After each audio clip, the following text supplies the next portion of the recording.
Olá, pessoal, tudo bem com vocês? Eu sou a Tia Polly do canal da Turma da Tia Polly. A paz do Senhor a todas as professoras que são da classe dos juniores. E para você também que não é dessa classe, mas está aproveitando e adquirindo cada vez mais conhecimento, assistindo a todas as nossas aulas. Quero também dizer para vocês que temos uma novidade aqui no nosso canal. Como algumas irmãs estão pedindo os slides que nós preparamos aqui para embasar a nossa aula, e eu não estou conseguindo enviar, conversando com meu esposo, surgiu a ideia de montarmos então um grupo no Telegram para que nós possamos trocar as informações lá. Então, todas essas aulas, esses slides que vocês veem, eu vou estar encaminhando lá no grupo do Telegram. Hoje nós estaremos então comentando a lição número 5, que traz por título O Coração Entristecido. E os salmos de hoje é o salmo número 42, certo? Mas a minha sugestão de hino para vocês é um hino que fala O Trem da Alegria, de Yasmin Veríssimo. Conforme a sua turma, eu acho que eles vão gostar. Se eles gostam de interagir com eles, se eles são bem animados, bem agitados, eles vão gostar mais desse hino. E aquele hino que é antigo, mas já tem várias versões, e é uma benção que é aquela da alegria. A alegria está no coração. É um hino bem conhecido, mas também muito profundo na sua mensagem. Vale a pena ou leva os dois ou escolhe algum dos dois. E se você encontrou outro hino que você acha também muito lindo que vai usar na sua sala, deixa aqui nos comentários para que nós também possamos conhecer esse hino que você escolheu. Amém? Trazendo também aqui o hino permanente dos livros da Bíblia. Amém? A sugestão de tarefa. Essa sugestão vocês podem pedir para eles fazerem em casa, mas também dá para vocês pedirem ali na sala de aula mesmo, como fazendo dessa tarefa uma mobilização. Porque eu quero que vocês peçam para eles relatarem momentos que deixaram eles tristes. E o que eles fizeram neste momento. Faz uma roda com seus alunos e pergunta: Ah, Maria, o que te deixou triste essa semana? O que você lembra? O último fato que deixou você muito triste? E aí ela vai contar, ela diz, eu fiquei muito triste quando morreu minha cachorrinha. E aí você pergunta, o que que você fez? Sair desse estado de tristeza. E ela fala assim: meu pai me deu outra cachorrinha. Eu enchi meu quarto com as fotos das cachorrinhas. Eu fui orar, eu cantei, enfim. Ouça o que a criança fez para sair daquele estado de tristeza que ela se encontrava no momento quando ela perdeu a cachorrinha, certo? E assim faz com todos eles, cada um vai contando a sua história. Se alguma criança ainda estiver triste, essa aula é especial para você. Vamos aprender juntos a como lidar com a nossa tristeza com base na Bíblia. E continuando lá, a sugestão para memorizar o versículo é vocês aqui lançar um desafio para eles tentarem adivinhar qual é o nosso memorizando, olhando apenas pelas imagens. E aí depois, né, deixa eles sentarem fazer, dá umas dicas, e vai construindo com eles ali. O que será que está aparecendo? O que que esse emoji representa? O que que ele está fazendo? Tá chorando. Então nós já sabemos o começo, né? Pode ser ou chorando ou o choro, né? Então o choro. E o que que o próximo representa? Assim você vai construindo com eles figura por figura. Depois que vocês construírem toda a frase, você vai repetindo com eles até eles memorizarem. Aí você mostra só uma imagem, daqui a pouco você mostra a outra, aí você vai pular uma imagem, e assim você vai brincando e diversificando esse momento até eles memorizarem, certo?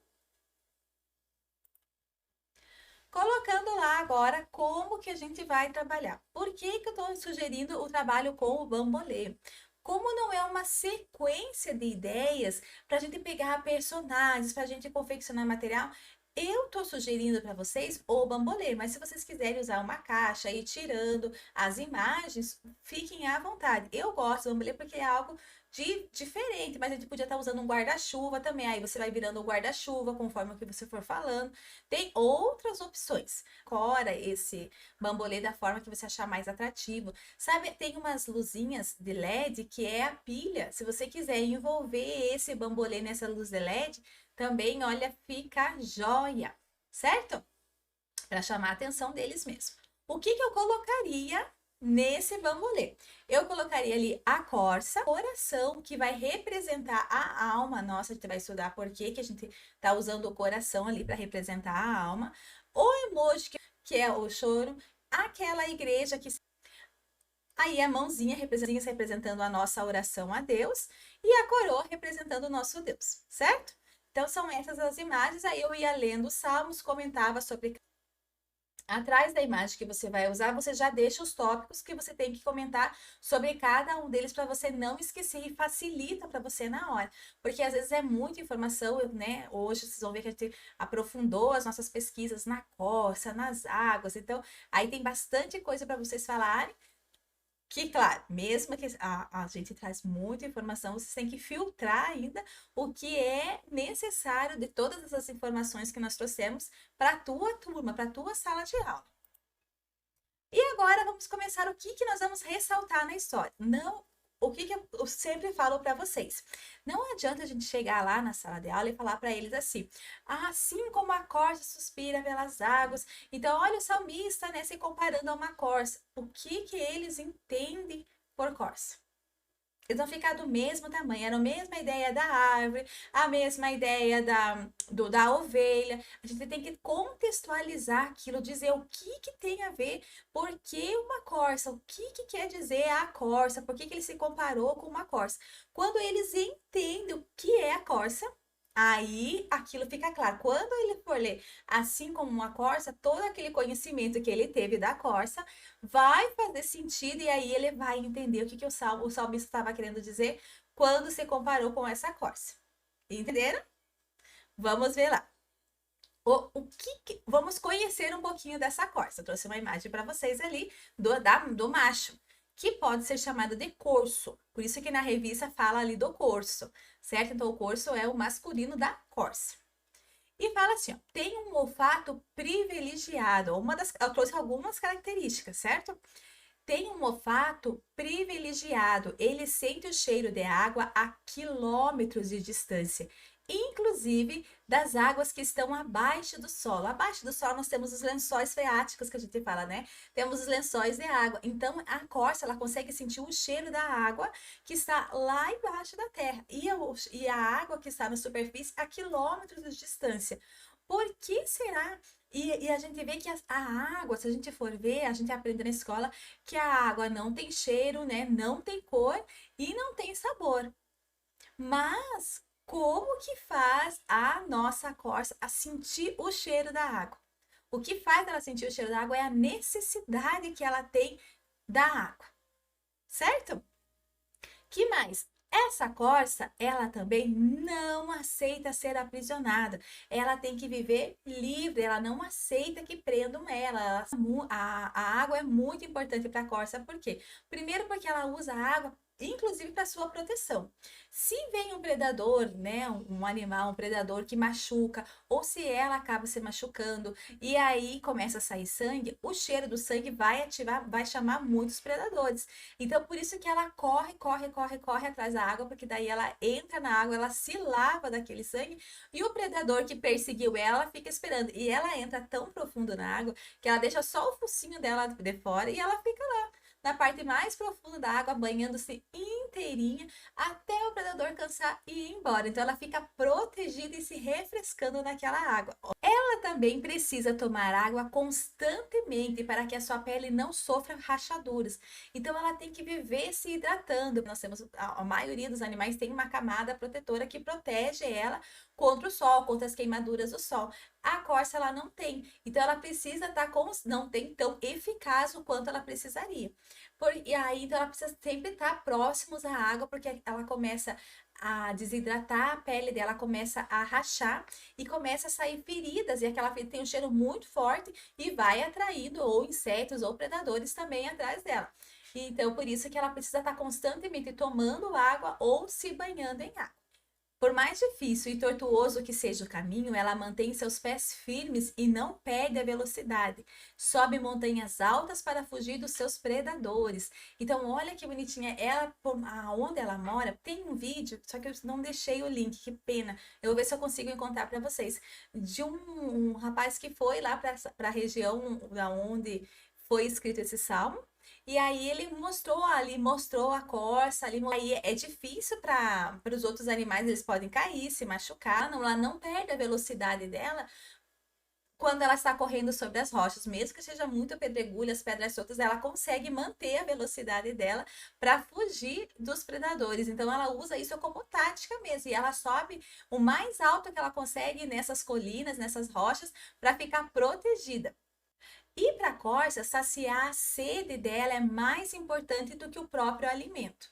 Então, se ela tiver que escolher entre comer e beber água, ela vai escolher beber água. Então, olha quantas lições essa corça ela nos deixou. Quando o Davi começou, acredita-se que foi Davi que escreveu esses salmos e os filhos decorar cantaram.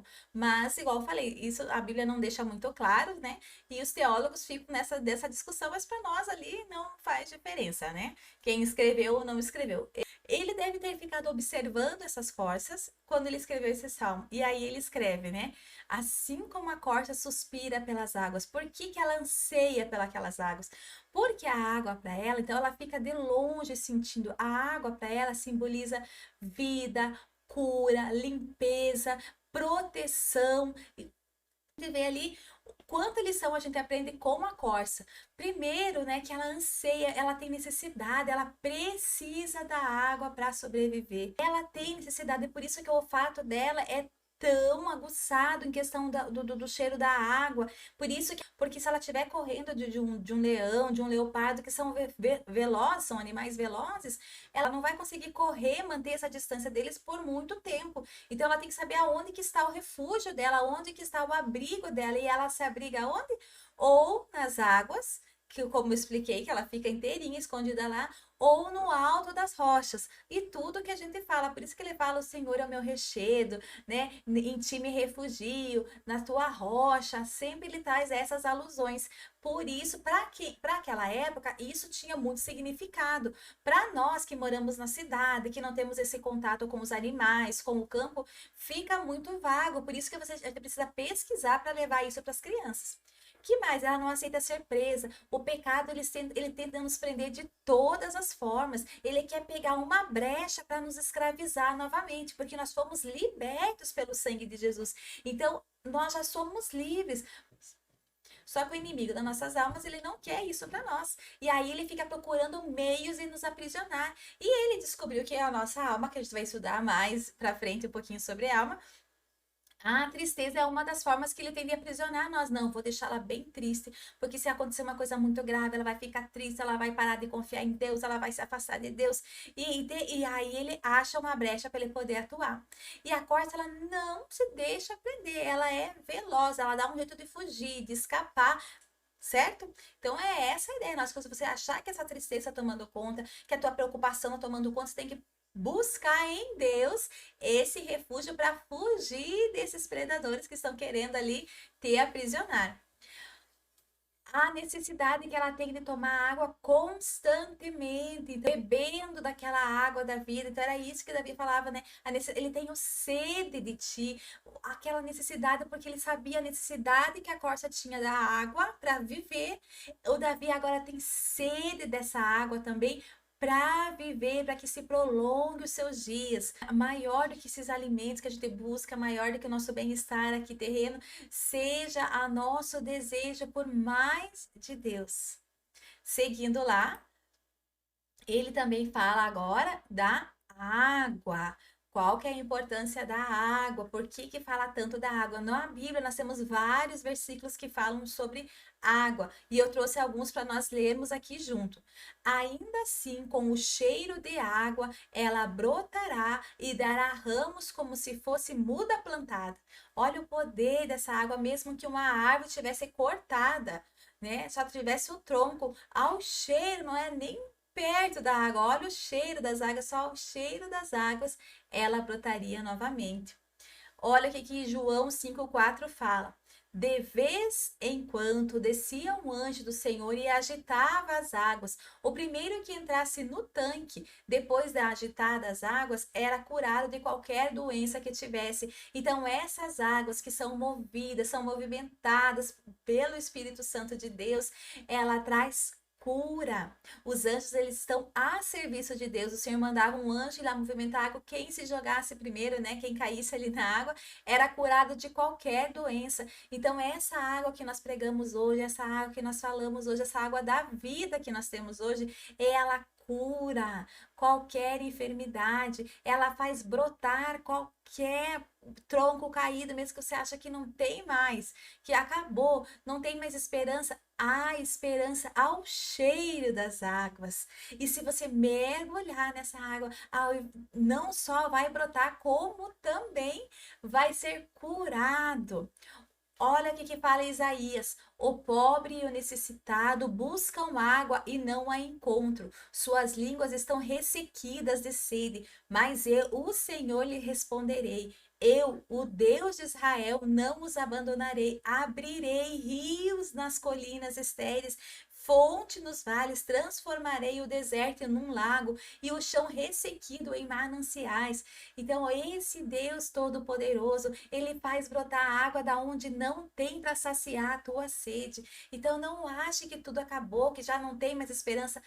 Tem, porque o nosso Deus faz deserto virar em lagos. Amém? E também é lá em João 4,3, Jesus respondeu, quando ele está falando com a mulher samaritana: quem beber dessa água terá sede outra vez, mas quem beber da água que eu lhe der nunca mais terá sede. Ao contrário, a água que eu lhe der se tornará nele uma fonte de águas a jorrar para a vida eterna. Não só saciamos a nossa sede com água, não só recebemos essa água que Jesus, como também através de nós nos transformamos também em uma fonte de água para que outras pessoas possam se alimentar. Professora, você é essa fonte de água, onde você está se alimentando da palavra de Deus para levar. Você está se alimentando dessa água de Jesus para poder levar essa fonte de água para a tua sala de aula também. Agora vamos falar sobre a alma. Por que eu trouxe a imagem do coração? Quando os judeus, eles foram escravos no Egito, e no Egito o principal órgão para eles, o órgão vital, o órgão central da vida, era o coração. Então eles aprenderam desde sempre que o coração mandava em tudo. E para os judeus, a alma era ali o coração. Porque nós sabemos que nós temos corpo, alma e espírito. Embora muitos teólogos falem, né? Não, nós somos só corpo, alma ou espírito, só duas. Não, mas nós somos três, assim como Deus é Pai, Filho e Espírito Santo, nós temos o corpo, a alma e o espírito, e cada um tem a sua função. Eu sei que aqui no canal, em algum dos livros da leitura diária ou em alguma das aulas, eu já expliquei bem certinho, até trouxe a ilustração de como que eu faço isso na igreja para exemplificar para as crianças, para eles visualizarem o que é ser um ser composto por três partes. Complicado para entender, por isso que eu falei, a gente precisa, para nós explicarmos é difícil, para eles também era. Então eles colocaram tudo onde manda as emoções num órgão só e chamaram de coração, certo? Só que esse coração, ele corresponde à nossa alma, onde estão as nossas emoções. E a nossa alma, ela está em contato com o mundo físico, com esse físico, com o nosso corpo. Então, quando você chora, quando você se alegra, quando acontecem situações que te deixam tristes, preocupados, tudo isso, toda essa emoção, toda essa forma de você reagir, se você guarda mágoa, eu sou de guardar mágoa, não, eu não sou de guardar mágoa, eu sou de brigar, eu sou explosiva, não, eu não sou, eu guardo tudo, escondo aqui dentro, eu não falo para ninguém, sofro sozinho. Todo esse teu eu, essa tua personalidade, ela diz respeito à alma. O nosso corpo, ele é só a embalagem, certo? Mas a nossa alma é que tem, né, direcionado tudo, as suas decisões. É a sua identidade, digamos assim, certo? Que faz você agir de determinadas maneiras em determinadas situações ou agir de outra forma, o que nos diferencia de um de outro. Por isso que é a identidade, que é algo que é característico e é só seu. Entenderam? Então, essa é a nossa alma. Vamos ver alguns versículos bíblicos que vai exemplificar para vocês bem o que eu estou explicando sobre alma, certo? Porque a palavra de Deus é viva e eficaz e mais penetrante do que espada alguma de dois gumes e penetra até a divisão da alma e do espírito e das juntas e medulas e é apta para discernir pensamentos e intenções do coração. Olha, então a gente já viu uma característica da alma. Então, aqui fica bem claro que nós temos as juntas e medulas, que é a parte do corpo. Nós temos a alma e o espírito. Então, o que penetra em tudo isso? A palavra de Deus. Então, a palavra de Deus, ela consegue penetrar. Se você está vivendo no corpo, a alma penetra, ela vai falar com você se você está vivendo aí através do corpo, né? Na mente que a gente fala, né? Se você já está no nível de alma, ela vai penetrar até a tua alma. Se você está sendo guiado pelo Espírito, ela vai alimentar teu espírito. Porque nós já vamos falar sobre isso também. E Jesus disse-lhe: amarás o Senhor teu Deus de todo o teu coração, aqui é o coração que está representando o corpo, né? De toda a tua alma, que é o que nós estamos falando agora, e de todo o teu pensamento. Então, de todo o teu eu, você vai agora, neste momento, amar o teu Deus, certo? E aí o Espírito, porque aí os gregos, eles têm uma outra forma de lidar. Eles separam tudo uma coisa da outra. Não, o que é material, o que é imaterial. E aí eles tentam, e como a Bíblia foi, né, escrita tanto em grego como em hebraico, como teve a influência tanto do hebraico como do grego, então aí a gente precisa entender essas divisões, certo? Continuando lá. E o mesmo Deus de paz vos santifique em tudo e em todo o vosso espírito, alma e corpo sejam plenamente conservados irrepreensíveis para a vinda do nosso Senhor Jesus Cristo. Lá em Tessalonicenses fala isso. Que o pó volte à terra e o espírito volte a Deus. Então, como nós somos formados nós somos formados de corpo, alma e espírito, nosso corpo veio do pó da terra, e do pó da terra ele vai voltar. O nosso espírito veio de quem? Veio diretamente de Deus. Então, quando nós morremos, o nosso espírito volta a Deus. E a nossa alma, essa sim é que vai ser julgada se perante o Senhor, se vai para o inferno ou se vai para o céu, certo? Então, é a nossa alma. Então, Deus nos criou para nós manifestarmos a glória dele, louvarmos o nome dele, ter relacionamento com ele. Só que para nós nos relacionarmos com Deus, a Bíblia fala que o Senhor é espírito e importa que nós o adoremos em espírito e em verdade. Certo? Então, como que faz com que nós é o nosso espírito que tem que ser relacionado com Deus? É o nosso espírito que precisa se relacionar com Deus. E aí, a nossa alma deveria obedecer ao que o nosso espírito fala, porque o nosso espírito que se relaciona com Deus. Só que aí, o Senhor viu que devido ao pecado, veio Jesus para nos resgatar, Jesus foi para o céu e ainda teve que mandar um outro mediador, que é o Espírito Santo, porque o pecado nos impede de relacionar com Jesus.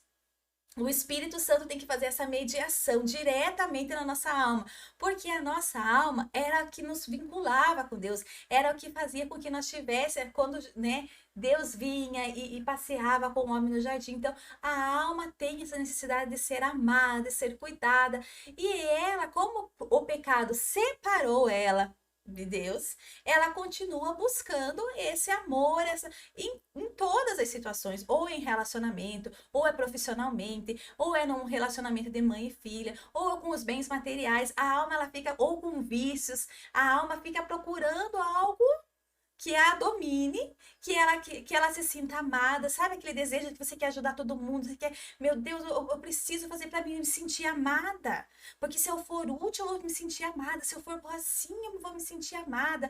Ah, não, já não me amo desse jeito, pois então eu vou ser ruim mesmo, eu vou ser desse jeito, já que não me amo, sabe? Então a alma é esses dois extremos, a alma ali é onde tem a nossa emoção.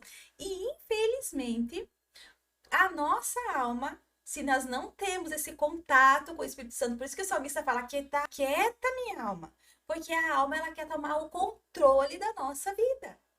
E essa nossa alma é uma alma ferida, é uma alma que ela busca ser valorizada, ela é aquele eu, né? Porque eu faço, eu choro, eu prego, eu liberto. Aquele eu, tudo isso corresponde à nossa alma. Que essa alma ela possa ser submetida ao nosso espírito para que nós possamos adorar a Deus em espírito e em verdade. E não dessa forma almática que a gente se relaciona com Deus, só querendo coisas dele, só pensando em coisas desse mundo, nos preocupando com as coisas desse mundo, porque somos dominados pela alma. O espírito já é totalmente diferente, né? Ele não se move em busca de amor, ele se move em busca de adorar a Deus e falar das suas maravilhas. E aí, por isso que o Senhor falou, o Senhor está procurando alguém que louve ele em espírito e em verdade, não alguém que se relacione com ele de forma almática. Eu tenho que ganhar para me poder amar. E ali não, o espírito não se relaciona dessa forma, não. Ele se relaciona como Deus quer. E o espírito ele não se relaciona com a alma, procurando amor nessas coisas, procurando ser amado desesperadamente. Não, o espírito ele busca as coisas do alto, ele busca se relacionar com Deus. E aí sim, por isso que a palavra fala que ele busca verdadeiros adoradores que adorem em espírito, não em alma e muito menos em corpo que é dado ao pecado. Amém? E aí, por isso que a Bíblia fala que há uma guerra constante entre o corpo e o espírito. Porque o espírito se quer coisas, ele quer alimentos espirituais. Por isso que existe um fruto do Espírito Santo. Ele quer isso, ele quer paz, ele quer buscar longanimidade, benignidade, paciência, amor. E a carne quer buscar as coisas dessa terra, as obras, todas aquelas obras da carne. Porque carne não produz frutos. Frutos é só quem é nascido do Espírito que vai produzir. A carne produz obras de carne. E obras têm o fim em si mesmo. Frutos não. Frutos eles dão vida. Obra, não. A obra, para você, quando você vai construir alguma coisa, você está doando o seu tempo. O seu tempo, para nós, simboliza tempo de vida. Né? Cada minuto que passa, você tem menos tempo de vida. Certo? Então, a obra, você produzindo obra, você está doando o seu tempo de vida. Você produzindo vida, frutos, você produzindo frutos, você prolonga a sua vida, né? Porque você produziu aquele fruto que teve uma sementinha que foi plantada em outro lugar e nasceu uma nova árvore, um novo fruto, você sempre está produzindo, certo? Por isso que nós temos que viver sobre o controle do Espírito. Eu falo, Senhor Jesus, nunca tinha ouvido falar isso. Senhor, tome, me ajude a despertar o meu espírito, o Espírito Santo de Deus, através do que faz essa divisão da alma do espírito? É a palavra de Deus. Então, busquem a Deus, é só através da palavra que buscando o Espírito Santo vai me ensinando o que estou fazendo errado, aonde que eu tenho que mudar, vai me convencendo do meu pecado, vai me aproximando de ti, porque eu não aguento mais ser movida por essa alma que só busca amor, que só busca o eu, porque ela tem que exaltar ela. Né? Então, pode ver que quando a gente fala a gente fala, ai, quanto orgulho tem aí dentro, o quanto Deus tem que nos quebrar, o quanto Deus tem que nos moer. A gente vai ver alguém que fala, ah, mas se fosse eu, faria diferente. Olha essa alma gritando aí dentro, preciso ser amado, porque eu faço diferente, né? E já o Espírito diz, olha que benção, com as condições que tem, essa pessoa adora o Senhor e faz a obra do Senhor, e é isso que nós temos que aprender a ser movida pelo Espírito. No Espírito não há divisão, não há contenda, no Espírito há amor, há paciência. Ah, vamos ter que é uma campanha, muita oração, muito jejum. Temos que sacrificar essa carne, temos que alinhar o nosso pensamento, a nossa mente e o nosso espírito, tudo para louvar ao Senhor. Quando tudo estiver alinhado, corpo, alma e espírito, como nós lemos aqui na mensagem, aí sim nos tornamos um verdadeiro adoradores capazes de adorar a Deus em espírito e em verdade. Amém? Ficou claro? Eu recomendo você assistir a essa aula aqui mais algumas e algumas vezes até tudo isso, né?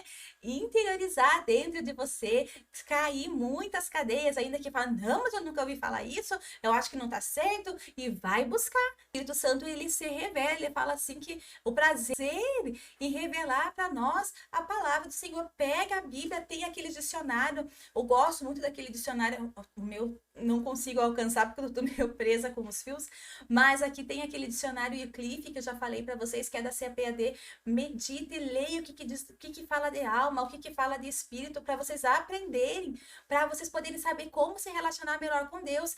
Procura na internet, né, pregações que falam sobre alma, pega as concordâncias bíblicas que tem alma, que fala do espírito, e você vai tecendo ali um estudo para você mesmo ter essa compreensão do que é alma, do que é espírito, o que é se relacionar a Deus através da alma, o que é se relacionar a Deus através do espírito, com a ajuda do Espírito Santo.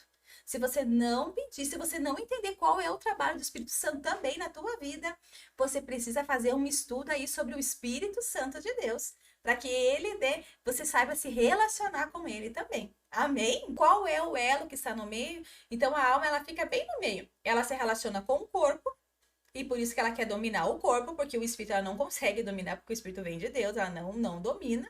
Só que ela deixa de... Lembra a história da família? Eu não sei se foi aqui para vocês, mas eu contei que cada um tem o seu lugar. O pai tem o lugar da autoridade, a mãe tem o seu lugar na submissão, auxiliando o pai nessa missão de autoridade que foi dada por Deus, e os filhos também nessa família. Só que se a mãe se revolta e não quer que o pai, né, por que eu vou ficar obedecendo esse homem? Porque não é assim, e eu quero tomar o lugar do pai, e vem aqui, fica nessa briga para tomar o lugar do pai, e o pai, para evitar tanto estresse, tanta discussão, ele vai se fechando, vai aceitando. Alguns pais, outros não, outros não aceitam, e aquela família vira um caos, né? De tanta intriga, de tanta dor, e um fere o outro com palavras.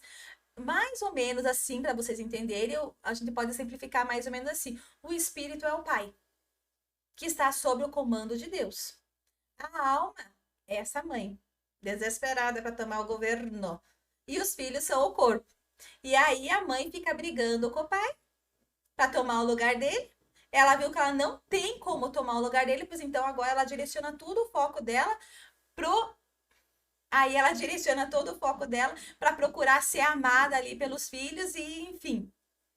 E essa mãe fica bem doida ali, tomando as decisões, as rédeas, e querendo mandar, né, nos filhos, e tirando a autoridade do pai. E o pai vai cada vez mais se esquivando, vai se esquivando. A gente fala, né? Ah, aqui só obedece a mãe, o pai não adianta falar. E a mãe ainda acha isso bonito e está totalmente contra os princípios de Deus. Né? O Senhor falou que não, filho, ouve os mandamentos do teu pai, as ordens do teu pai, o pai manda. E filhas, ouçam os conselhos da tua mãe. A mãe dá conselho para o filho obedecer ao pai. E a gente tá vendo que tudo isso tá invertido e tá gerando um estresse nas famílias. E tudo tá escrito na Bíblia. Por isso que o povo perece por falta de conhecimento. Quando a mãe tenta tomar o lugar do pai, a esposa tomar o lugar do marido, vira um estresse, a família não se acerta, as coisas não progridem, porque Deus não está nesse negócio. O homem é o cabeça e a mulher ao lado dele, não mandando nele, não virando o pescoço dele com todas essas brincadeiras que a gente ouve, que não é o plano de Deus, e aí Deus não abençoa. Você não tem uma prosperidade no teu lar. Prosperidade não é só financeira, mas também não tem a financeira, não tem a emocional e não tem a espiritual.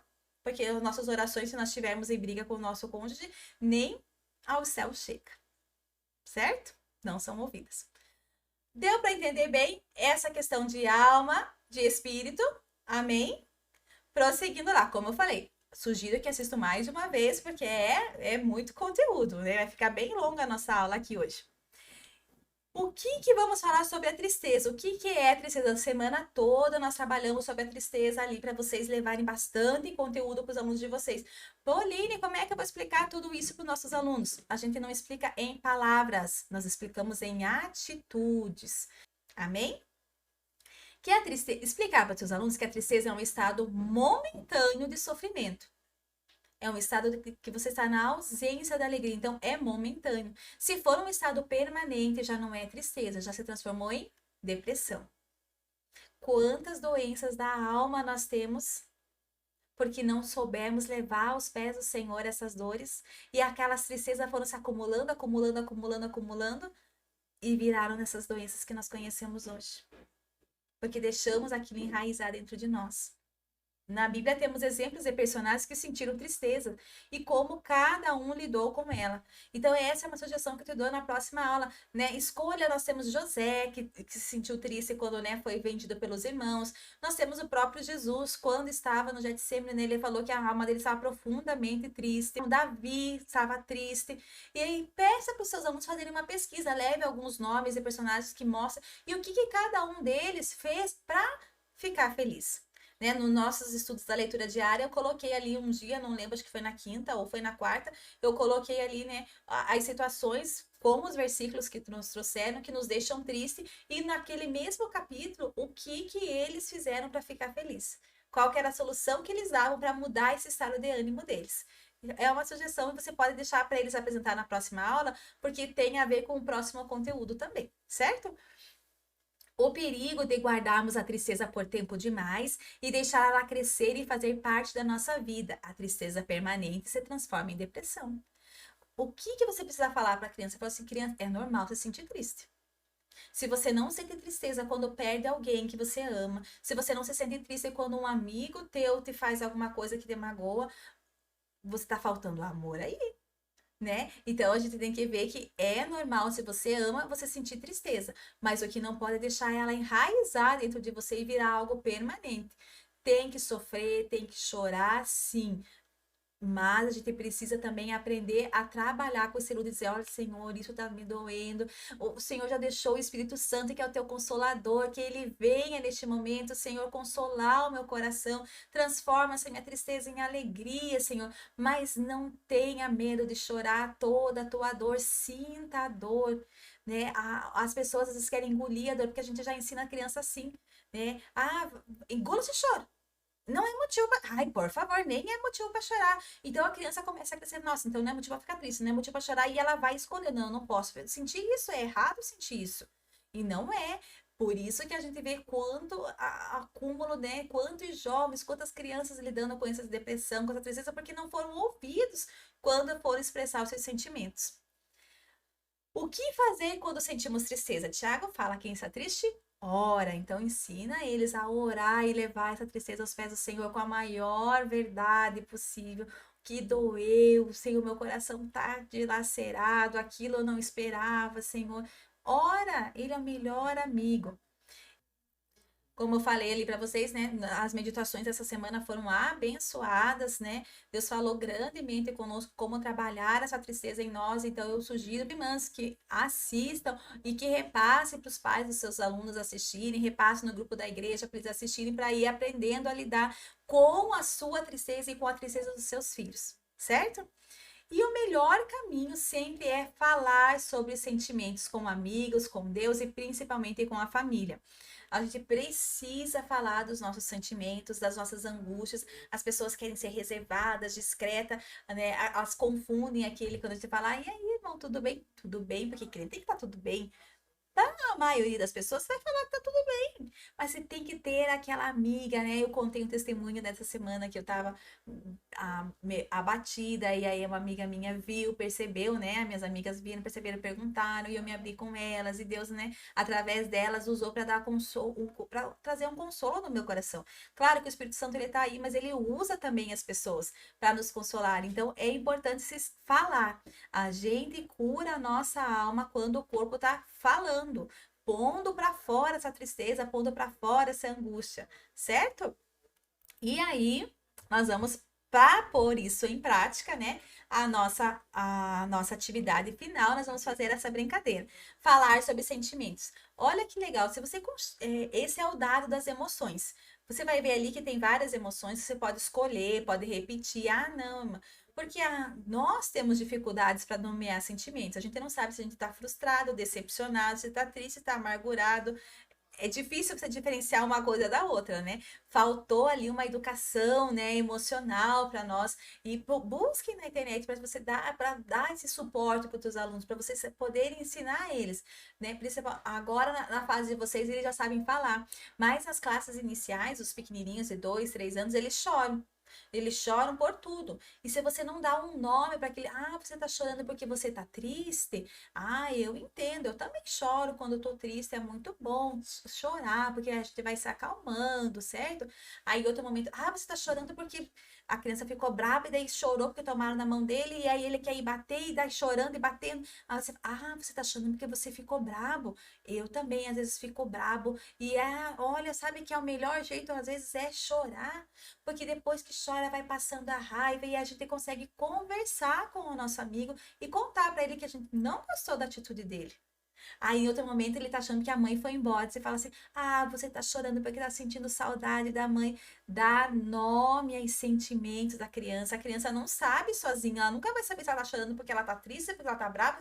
Não. Então, é importante você trabalhar isso na tua sala de aula, na tua família, com os seus filhos, com o teu esposo, né? Homens geralmente são mais difíceis para falar de sentimento. As mulheres já falam do jeito delas, né? Mas é importante a gente trabalhar essa educação emocional dentro de casa, como sentir e trabalhar os sentimentos. Se eles tiverem isso dentro da família, eles não vão precisar buscar esse tipo de coisa fora de casa, com pessoas que às vezes não têm o mesmo pensamento cristão que você tem, ou não têm os mesmos princípios que você segue. Certo? Então, esse é o dado, você confecciona. Se você tiver uma caixa de papelão já, vai no mercado e fala assim: se eu precisar de uma caixa bem quadradinha, é melhor, porque é só você imprimir as imagens, cola na caixa ali, passa uma fita larga, um papel contact ali, para durar mais tempo. E aí cada um joga na expressão que cair. Ele vai contar o que te deixou triste. Eu fiquei triste quando o meu pai foi viajar. E aí a gente conversa assim com os outros amiguinhos. Que a gente pode dizer para o nosso amigo que tá triste porque o pai dele foi viajar? Que o pai dele logo vai voltar, que ele pode ligar para o pai dele, que ele pode orar para Deus cuidar do pai dele, ele pode pedir para Deus para o pai dele vir mais depressa, ele pode, nesse momento que ele tá longe, fazer uma carta, enfim, a gente vai ajudar o nosso amigo, né, a trabalhar com essa tristeza para eles verem como é bom, quanto conselho a gente tava ali. Mas alguém aqui, o pai foi viajar e o que você fez quando teu pai foi viajar e você ficou triste? Eu fui lá e fiz isso. E dá um conselho ali pro amigo dele, certo? E é essa a ideia, para ele entender como é bom falar dos seus sentimentos para as outras pessoas, ser ouvido e respeitado, não ridicularizado pelo que ele sentiu. O que te deixa alegre, o que te deixa brabo, o que te deixa, né, revoltado, o que te deixa assim em paz, enfim. Vamos trabalhar com esses sentimentos ali com as crianças, certo? E são essas as sugestões, né, para a aula de hoje. Hoje a aula foi longa, mas é que é um tema bem complexo, né, bem profundo, e eu precisava, né, passar isso para vocês entenderem o que é a alma, o que é o espírito, para vocês poderem diferenciar isso e entender o que o salmista quis dizer em cada parte. Agora, quando você lê esse salmo, você vai dizer: nossa, agora eu entendi. Amém? Que o Espírito Santo traga esse entendimento na vida de vocês, para a vida de vocês, para vocês poderem passar isso para os alunos de vocês da melhor maneira possível. Certo? Que Deus abençoe vocês. Se você gostou dessa aula, não esquece de compartilhar com quem precisa ouvir essa aula, para quem dá, se mesmo que não seja professor, mas você fala: nossa, sabe, eu acho que essa pessoa ainda está confundindo uma coisa com a outra. Eu vou mandar esse vídeo para ela. Eu acho que esse fulano não sabe o que é isso, o que é aquilo. Vou passar esse vídeo para ele. Compartilhe. Não se esquece de entrar na descrição do vídeo e fazer parte do nosso grupo lá no Telegram, certo? Deus abençoe vocês, uma boa aula e até semana que vem. Tchau, tchau!